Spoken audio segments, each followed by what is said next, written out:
बच्चों, इस वीडियो में हम पढ़ेंगे चैप्टर एक तस्वीर के दो पहलू। तो बच्चों, उससे पहले कुछ एक्टिविटी करेंगे। यहाँ बच्चों बंदरों की बहुत सारी प्रजातियां होती हैं, तो यहाँ पर आपको कुछ प्रजातियों के चित्र इकट्ठा करके दी गई जगह पर चिपकाने हैं। और इस चैप्टर में हम क्या सीखेंगे, क्या जानेंगे।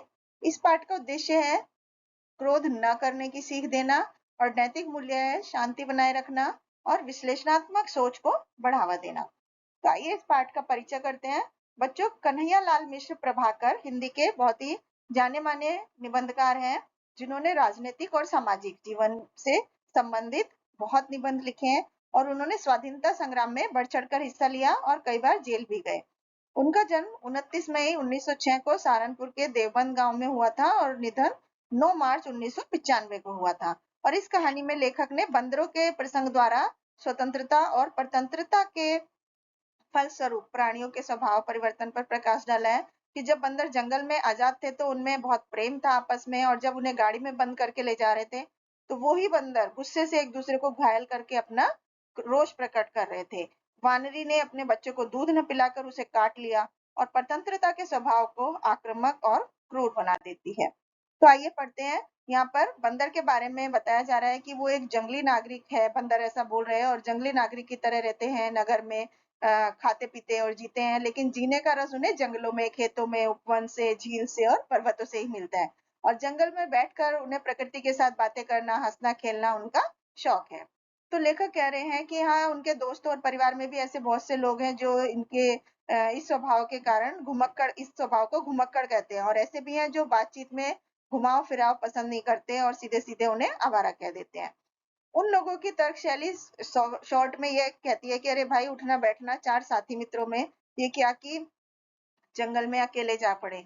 उन्हें समझाने को कभी लेखक कहते हैं कि भाई, जंगल में जाकर भी अपने आप को अकेला महसूस करे, उससे अधिक अभागा कौन होगा। तो वो इस तरह से हंसते हैं कि जैसे कोई एकदम पागलपन की बात कह दी हो। तो जंगलों में घूमना, या यूं कहें कि रोज नए नए जंगलों में घूमना उनका स्वभाव है।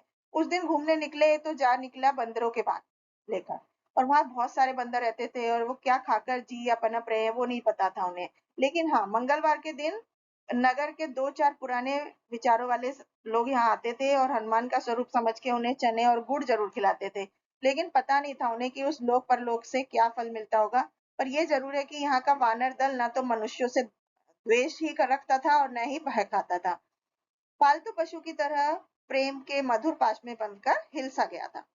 अब लेखक एक वृक्ष की छाया में बैठ जाते हैं और संस्कृत का मधुर प्रेमाभिनय मालती माधव पढ़ने लगते हैं, कि जो कि बहुत अद्भुत रचना है। मालती की आतुरता, उत्कट अनुराग और मकरंद की प्रेम पूर्ण चतुरी पाठ को कोलाहल पूर्ण विश्व से उठाकर प्रेम के उल्लास में विश्व में पहुंचा देती है। पढ़ते पढ़ते लेखक झूम उठते हैं और खो जाते हैं, एक ही प्रकरण को बार बार पढ़ने लगते हैं।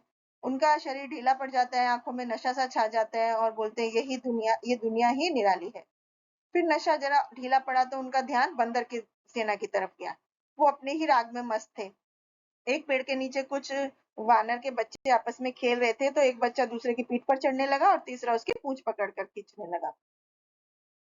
अब जिसकी पूंछ खींची गई थी उसने उल्टा लटक कर खींचने वाले का कान काट लिया। एक बच्चा पास के छोटे से पेड़ से नीचे उतरा और उसने इन खेलते बच्चों में से एक का मुंह चूम लिया।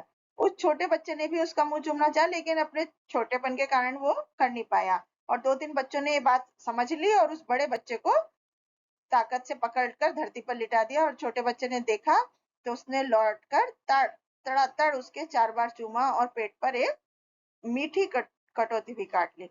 अब वो फुदक कर नीचे से उठा और उनमें से एक को गुदगुदाकर फिर पेड़ पर चढ़ गया। प्यार में हार भी जीत है और जीत भी हार है। चारों तरफ शैशव का साम्राज्य सा छा गया था और चारों तरफ सरसता बरस गई। अब एक दूसरे पेड़ के नीचे एक वानर माता अपने दोनों बच्चों को सुलाने की कोशिश कर रही थी। उसी के ही होंगे दोनों, लेकिन वे अपनी बाल सुलभ चंचलता की वजह से इधर उधर उछलने कूदने मचाने की इच्छा थी उनकी। और माँ जब एक को चूमकर सुलाने की कोशिश करती तो दूसरा उठ के दौड़ जाता, और जब दूसरे को दौड़ाती तो पहला खेल करना शुरू कर देता। अब जैसे तैसे जब तक एक को हाथों में दबोचती तब तक दूसरा उसकी कमर पर चढ़कर होने लगता। तो इस तरह से उसकी माँ बहुत बिजी थी और परेशान थी, लेकिन उसके मुंह पर जरा भी झुंझलाहट नहीं थी। एक तीसरे पेड़ की छाया में एक वानर दंपत्ति अलग ही अपने प्रेम का वितान तान कर रहे थे। वानरी पैर फैलाए बैठी थी, वानर उसके पैर पर अपना सिर रखे मीठी नींद ले रहा था। उसका एक हाथ वानरी के कटी में था और मानो किसी ऋषि का मूर्तिमान आशीर्वाद उस अबला की रक्षा कर रहा हो। तो इस तरह से वानर के मुंह पर सात्विक शांति की सरल आभा और सौंदर्य की प्रकाशमाला छिटक रही थी। चारों तरफ प्रेम का यही साम्राज्य था। पशु उपाधि वाले इस वानर जीवन से वो बहुत ज्यादा प्रभावित हुए और सोचने लगे कि इनमें कितना प्रेम है, इनका जीवन कितना आसान है, ना ईर्ष्या, ना द्वेष, ना दूसरों को गिराकर खुद आगे बढ़ने की भावना। प्रकृति पुनीत गोद में ये अलग ही अपनी दुनिया बसाए बैठे हैं। तो कवि के कल्पित प्रेम जगत से कपी मतलब बंदर की इस प्रत्यक्ष दुनिया का तुलनात्मक विवेचन करते हुए लेखक अपने घर की तरफ चल जाते हैं। वो पहले भी कई बार यहाँ आए थे और आज के इस निरीक्षण से वानर दल के प्रति उनके मन में और एक प्रकार की आत्मीयता हो गई थी।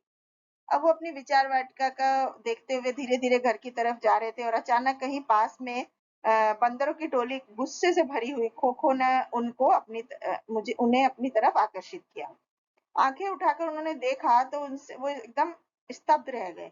एक जालीदार गाड़ी में 50-60 बंदर बंद थे और सभी के मुंह पर गुस्से की कठोरता तांडव कर रही थी। एक दूसरे को फाड़ खाने को तैयार थे, सभी घायल थे। तो गाड़ीवान ने बताया कि ये सुंदरपुर से पकड़कर हरिद्वार के जंगलों में भेजे जा रहे हैं। उनके कहने पर गाड़ीवान ने गाड़ी रोक दी। लेखक भी उनके पास जाकर उन्हें गौर से देखने लगे। देखा, एक बच्चा वानर था जिसके सूखे मुंह पर भूख की दीनता बरस रही थी। दूध पीने की इच्छा से अपनी माँ की गोद की तरफ बढ़ा तो पास आते ही माँ ने उसको नोचना शुरू कर दिया और फिर उसका सिर अपने दोनों हाथों से दबाकर इस तरह चबाया कि खून बहने लगा। बच्चा चिल्लाया, तड़पा, लेकिन माँ के मन पर कुछ भी उसका प्रभाव नहीं हुआ। अब मातृत्व के साथ पैशाचिकता मतलब राक्षसी का ऐसा संयोग देखकर उन्हें पहले उन्होंने कभी नहीं देखा था। तो उनकी अंतरात्मा कांप उठी और उससे अधिक देखने का उनकी भी वो हिम्मत नहीं कर पाए। मातृत्व में यदि निर्दयता वास करने लगे तो जीवन में किसी स्नेह या सरसता वल्लरी के कुसुमित होने की संभावना कौन सहृदय करेगा। तो गाड़ीवान के प्रस्थान का संकेत करके वो चल पड़े। दूर तक वानरों की खो खो की आवाज उन्हें सुनाई देती रही और ये सीन उनके पहले परिलक्षित दृश्य से बिल्कुल अपोजिट था। या यूं कहिए दोनों एक ही तस्वीर के दो पहलू थे। अब वो सोचने लगे कि जो प्राणी उपवन में प्रेम सरसता की सुंदर निधि और स्नेह का सागर है और वो गाड़ी में बैठकर राक्षस का अवतार, क्रोध का ज्वालामुखी और हृदयहीनता की मूर्ति कैसे हो गया। हृदय में उनके खूब उठी स्वतंत्रता और पारतंत्रता में यही तो अंतर है। तो बच्चों, ये जो कहानी है ये कन्हैया लाल मिश्र प्रभाकर जी ने लिखी है। इसका जीवन मूल्य है कि हमें किसी के साथ निर्दयता का व्यवहार नहीं करना चाहिए। Thank you.